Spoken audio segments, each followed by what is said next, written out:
Chapter 25. True to her word, stepmother made Wei Ping a fancy dress. She finished it in the evening before the cave festival, and when the girl tried it on, her happy face looked almost pretty. "What do you think, sister?" asked Wei Ping, hobbling back and forth in front of Xing Xing. Xing Xing smiled. "You will catch everyone's eye," she said. And then she double-overed and moaned. "Ugh." "What's the matter?" Wei Ping rested her hand on Xing Xing's back. "Are you ill?"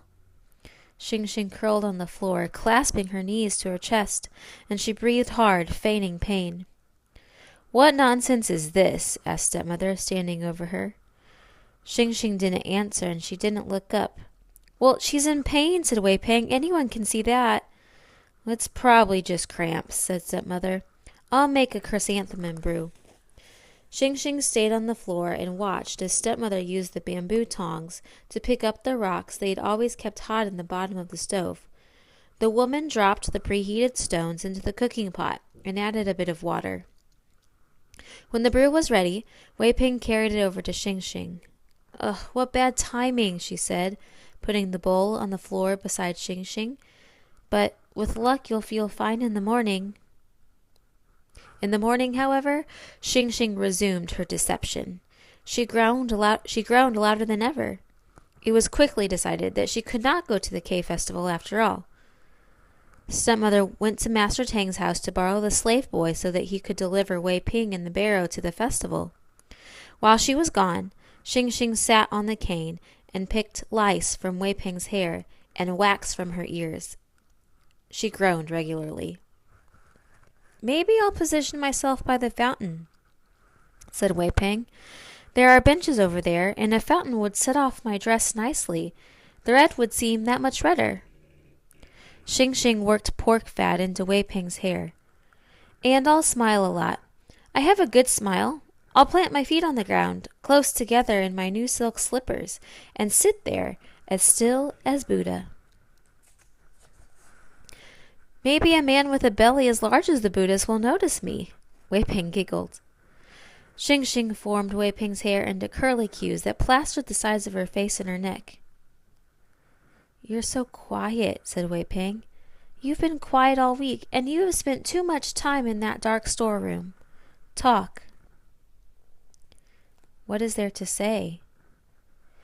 "Ugh, you're jealous. Don't act nasty. It's not my fault you can't go to the cave festival. Write down your poem and I'll memorize it and recite it for you. And I'll take note of everything. I'll describe every last detail to you when we get home tonight." "Thank you," murmured Xing Xing. She formed a spectacularly fine curlicue on top of Wei Ping's head. After all, Wei Ping was right. None of this was her fault. Once Wei Ping was sitting securely in the barrow with her legs folded under her, and the three of them, stepmother, Wei Ping, and the slave boy, had set out, Xing Xing crawled into the storeroom. She removed the stone from the hole. "Mother, sweet mother, at last I'll get to see these things that you've left me, these wonderful things that touched your body that I've been caressing in the dark all week." She combed her mother's bones through the tips of her hair, and then she bundled the other contents of the hole together and carried them into the light of the main cavern room. The luster of mother's pearls and fine gold embroidery on her green silk dress, the kingfisher feathered cloak, all of that stunned Xing Xing. But what mother had not mentioned in the letter was the very thing that drew her the most: a pair of gold shoes. Mother's feet had been bound when she was a very young girl, of course, but even after they were adults, women kept their bound feet covered in beautiful cloths within their shoes. So the shoes were larger than their bare feet, though still quite small. Xing Xing raced down the hill and plunged into the spring-fed pool and scrubbed herself from head to foot.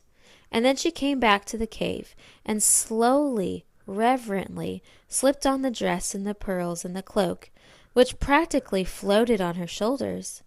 The feathers tickled her neck, soft ghost feathers. She smoothed her hair and put it up in a bun with an ivory pick she had found in the hole, and finally she cradled the gold shoes in her hands. Shoes were such odd things, really. Feet could do just fine without them under most circumstances.